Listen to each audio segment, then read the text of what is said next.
हाल के खबरों के मुताबिक भारत ने बीते 25 फरवरी को पाकिस्तान को जाने वाले रावी नदी के वाटर फ्लो को अब पूरी तरह से बंद कर दिया है। भारत ने ये कदम शाहपुर कैंडी बैराज के निर्माण कार्य के पूरा होने के बाद उठाया है।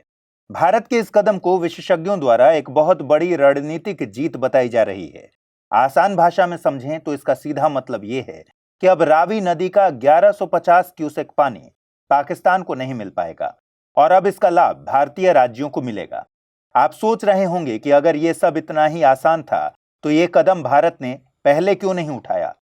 तो आपको बता दें कि ये प्रोजेक्ट पिछले 3 दशकों से यूं ही मझधार में अटका था। अब सबसे पहला सवाल उठता है कि आखिर शाहपुर कैंडी बैराज का रावी नदी के फ्लो से कनेक्शन क्या है। उसके बाद सवाल यह है कि आखिर पाकिस्तान के लिए इस नदी के क्या मायने हैं, इसके फ्लो के रुक जाने से पाकिस्तान पर क्या असर पड़ेगा, ये भारत को किस तरह रणनीतिक बढ़त प्रदान करेगा। आज के वीडियो में हम इन्हीं सवालों के जवाब जानेंगे। लेकिन पहले आपको बता दें कि ये वीडियो यूपीएससी मुख्य परीक्षा के लिहाज से प्रासंगिक है। इससे संबंधित प्रश्न GS2 के IR सेक्शन में पूछे जा सकते हैं। हम इससे जुड़ा एक सवाल वीडियो के अंत में छोड़कर जाएंगे। इसका जवाब आप जरूर कमेंट सेक्शन में दीजिएगा।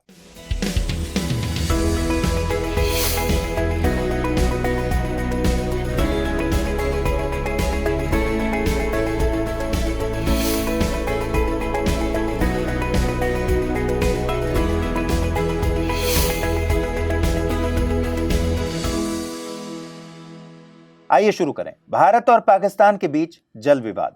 आज इस पूरे मुद्दे और इसके सामरिक महत्व को समझने से पहले हमारे लिए इस क्षेत्र के जल विवाद पर एक नजर डालना बेहद जरूरी है। देखिए, दक्षिण एशिया दुनिया का सबसे घनी आबादी वाला क्षेत्र है। यहाँ के तकरीबन 1.3 अरब लोग अपनी पानी की जरूरतों के लिए इस क्षेत्र की नदियों पर निर्भर हैं। ये नदी घाटियां यहाँ के कई करोड़ लोगों को फीड करने के साथ साथ इस क्षेत्र का सिंगल लार्जेस्ट आर्थिक संसाधन भी है। दोस्तों, दक्षिण एशिया के सभी देश प्रमुख रूप से कृषि अर्थव्यवस्था वाले हैं। उनकी कृषि मुख्यतः नदी जल पर निर्भर है। जल संसाधन न केवल उनकी ऊर्जा मांग बल्कि जल विद्युत उत्पादन के लिहाज से भी अहम है। साथ ही इन देशों की औद्योगिक इकाइयों के लिए भी जल संसाधन जरूरी है। लेकिन जैसे जैसे देश में औद्योगिकीकरण, कृषि विकास, शहरीकरण और घरेलू मांगे बढ़ रही हैं, वैसे वैसे ये जल संसाधन भी खत्म हो रहे हैं। दक्षिण एशियाई क्षेत्र में आज हमें काफी बड़े स्तर पर पानी की कमी देखने को मिल रही है, जिससे ये क्षेत्र एक जल संकटग्रस्त क्षेत्र में तब्दील हो चुका है।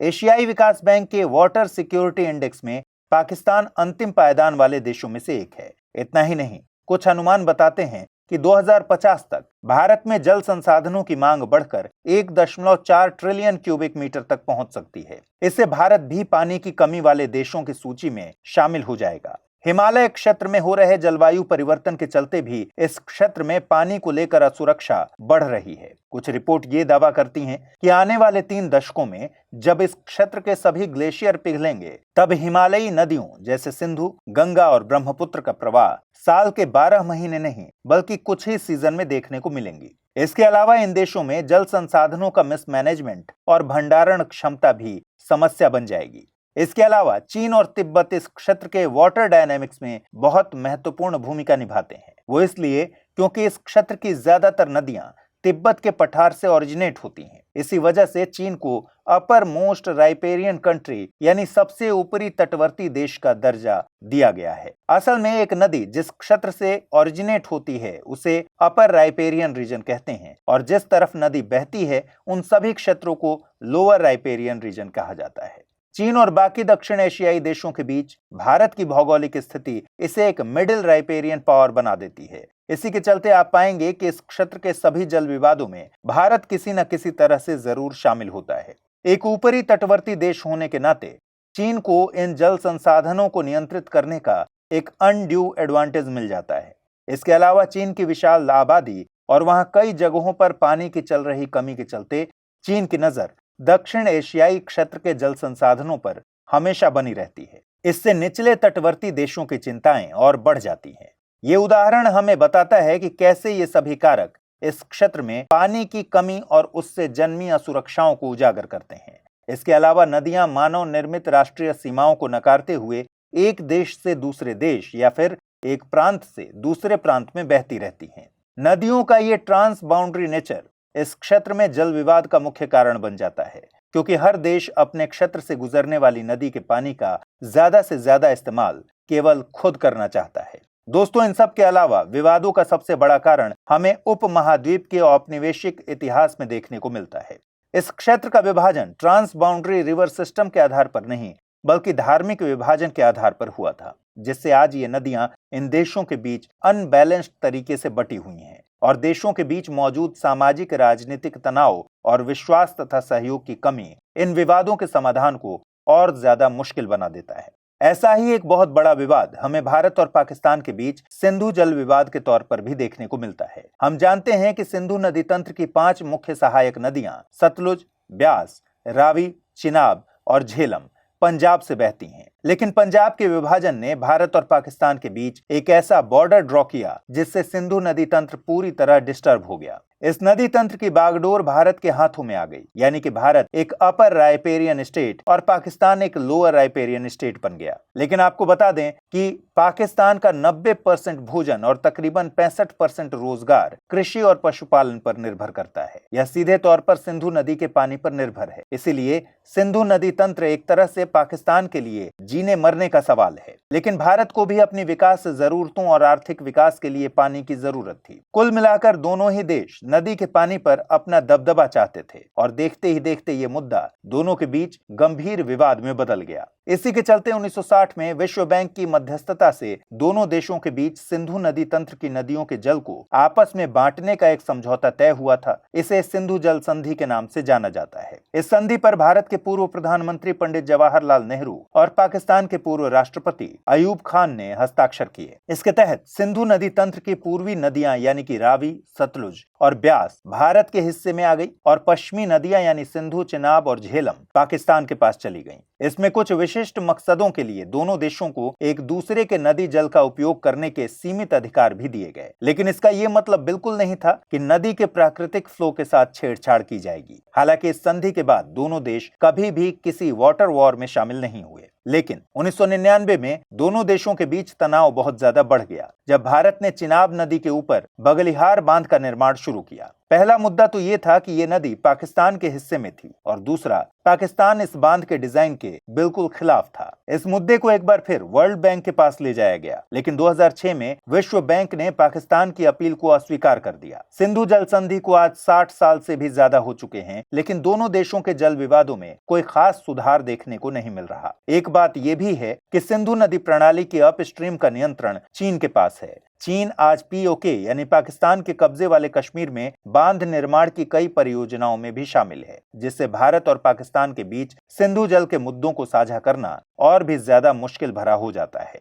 अभी तक हमने इस पूरे मुद्दे का बैकग्राउंड समझने की कोशिश की है, लेकिन अगर हम वर्तमान हालात की बात करें तो हमें पता चलता है कि भारत ने पाकिस्तान के लिए रावी नदी के फ्लो को पूरी तरह से रोक दिया है। गौरतलब है कि रावी नदी सिंधु की 5 सहायक नदियों में से एक है जो उत्तर पश्चिमी भारत और उत्तर पूर्वी पाकिस्तान में बहती है। भारत के हिमाचल प्रदेश राज्य से निकलकर यह उत्तर पश्चिम दिशा में जाती है। यह चंबा से भी गुजरती है और फिर जम्मू और कश्मीर की सीमा पर दक्षिण पश्चिम की ओर मुड़ती है। यह जम्मू और कश्मीर की सीमा के साथ 50 मील तक बहने के बाद पाकिस्तान के पंजाब प्रांत में प्रवेश करती है। अपनी यात्रा के दौरान यह लाहौर से गुजरती है। इसके बाद अहमदपुर सियाल के दक्षिण में चिनाब नदी में जाकर मिल जाती है। ये नदी हरे भरे प्राकृतिक प्रदेशों के बीच से गुजरती है। हिमाचल प्रदेश में बसा चंबा अपने प्राचीन मंदिरों और लैंडस्केप से लोगों को अट्रैक्ट करता है। वहीं दूसरी तरफ डलहौजी एक शांत हिल स्टेशन के तौर पर औपनिवेशिक वास्तुकला और सीनिक ब्यूटी के लिए जाना जाता है। अगर बात करें पठानकोट की तो ये सीधे तौर पर नदी के किनारों पर नहीं पड़ता, लेकिन ये एक महत्वपूर्ण परिवहन केंद्र के रूप में डलहौजी और धर्मशाला जैसे स्थानों का एक्सेस मुहैया कराता है।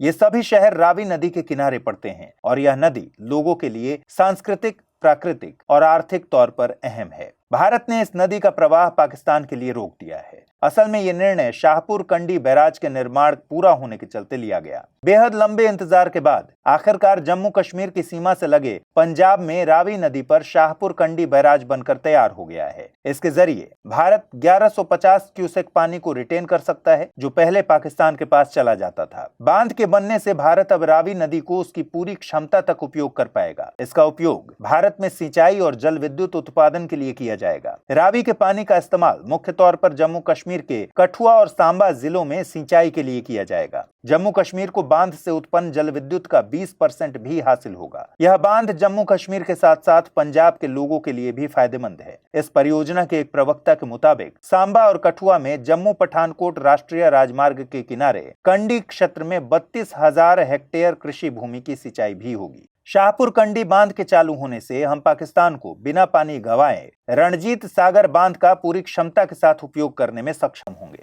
आपको बता दें कि शाहपुर कंडी बैराज प्रोजेक्ट लंबे समय से अटका हुआ था। इस बांध को बनाने का विचार क्रमशः पंजाब और जम्मू कश्मीर के मुख्यमंत्री रहे प्रकाश सिंह बादल और शेख अब्दुल्ला के बीच 1979 में हुए एक समझौते के द्वारा लाया गया था। इंडियन एक्सप्रेस की एक रिपोर्ट बताती है कि इन राज्यों की सीमा पर रावी नदी पर रणजीत सागर बांध बनाने का विचार था और पंजाब के गुरदासपुर जिले के शाहपुर कंडी में कुछ दूरी पर एक दूसरा बांध बनाया जाना था। 1995 में भारत के पूर्व प्रधानमंत्री पीवी नरसिम्हा राव ने शाहपुर कंडी बैराज परियोजना की नींव रखी थी, लेकिन जम्मू कश्मीर और पंजाब के बीच विवाद के कारण प्रोजेक्ट को सस्पेंड कर दिया गया और प्रोजेक्ट ठंडे बस्ते में चला गया। 2018 में केंद्र ने इस मुद्दे को एक राष्ट्रीय परियोजना माना और इसमें हस्तक्षेप किया। पंजाब और जम्मू कश्मीर के बीच एक समझौता हुआ जिसके तहत यह कहा गया कि शाहपुर कंडी बांध 3 साल में बनकर पूरा हो जाएगा। इसके बाद प्रोजेक्ट का काम कुछ तेजी से बढ़ाया गया। आखिरकार कई सालों की चुनौतियों के बाद अब इसका काम पूरा हो गया है। बांध की ऊंचाई 55.5 मीटर है। एक रिपोर्ट के मुताबिक यह एक बहुउद्देशीय नदी घाटी परियोजना का हिस्सा है। इसमें 206 मेगावाट की क्षमता वाले 2 जल विद्युत संयंत्र भी शामिल हैं और इन दोनों हाइड्रो पावर प्लांट्स के 2025 तक पूरा होने की भी उम्मीद है।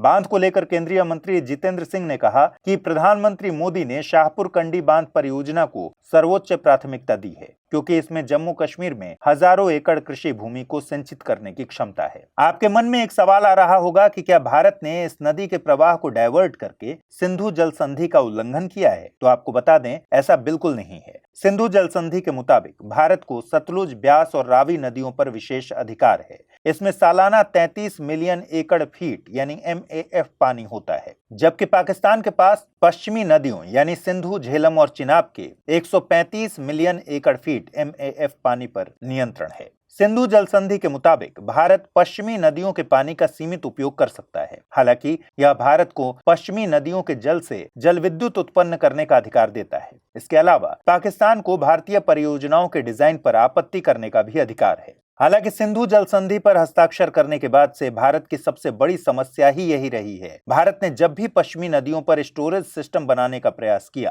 पाकिस्तान ने इसमें अड़ंगा ही डाला है। पिछले साल जनवरी में भारत ने पाकिस्तान के लिए सिंधु जल संधि में संशोधन के लिए पाकिस्तान को नोटिस जारी किया था। इससे भी पहले 2016 में प्रधानमंत्री नरेंद्र मोदी ने एक सार्वजनिक रैली के दौरान वायदा किया था कि वो सतलुज, ब्यास और रावी नदियों के जल संसाधनों को भारतीय किसानों के लिए पूरी तरह से ऑप्टिमाइज करेंगे। उन्होंने इस पर जोर दिया था कि इन नदियों के जल के वास्तविक स्वामी भारतीय किसान हैं। साथ ही इन महत्वपूर्ण संसाधनों के नुकसान को जल्द से जल्द रोक दिया जाएगा। इसी बात को सुनिश्चित करने के लिए सरकार द्वारा एक टास्क फोर्स गठित किया गया। इसके बाद भारत ने इस दिशा में जल प्रबंधन परियोजनाओं की शुरुआत की। में रावी पर थीन बांध या कहें रंजीत सागर बांध का विकास करना शामिल था। लेकिन इन सब के बावजूद रावी नदी में लगभग 2 मिलियन एकड़ फीट पानी का पाकिस्तान में माधोपुर के बीच अनयूटिलाइज्ड फ्लो होता रहा। इतने सालों के लंबे इंतजार के बाद शाहपुर कंडी बैराज को पूरा करने के साथ साथ अब भारत जल संसाधनों की पूरी क्षमता के साथ जम्मू कश्मीर और पंजाब की कृषि और आर्थिक वृद्धि को बढ़ावा देने के लिए तैयार है। शुरू में हमने देखा था कि दक्षिण एशिया दिनों दिन पानी की कमी वाला क्षेत्र बन रहा है। इस वैश्विक चिंता के मद्देनजर भारत के इस कदम से न केवल जम्मू कश्मीर और पंजाब के किसानों को सिंचाई की सुविधाएं हासिल होंगी, बल्कि इस क्षेत्र में विकास की नई इबारत भी लिखी जा सकेगी। भारत का यह कदम इस क्षेत्र की स्थिरता और विकास के लिए एक रणनीतिक कदम है। आप जल्दी से नोट कीजिए अपने लिए एक सवाल। शाहपुर कंडी बैराज का निर्माण पूरा होने से पंजाब और जम्मू कश्मीर क्षेत्र में विकास को कैसे बढ़ावा मिलेगा? आप कमेंट सेक्शन में इसका जवाब जरूर लिखिएगा। नमस्कार। हिंदी में यूपीएससी की तैयारी से संबंधित प्रोग्राम्स को देखने के लिए सब्सक्राइब करें स्टडी IQ IAS हिंदी।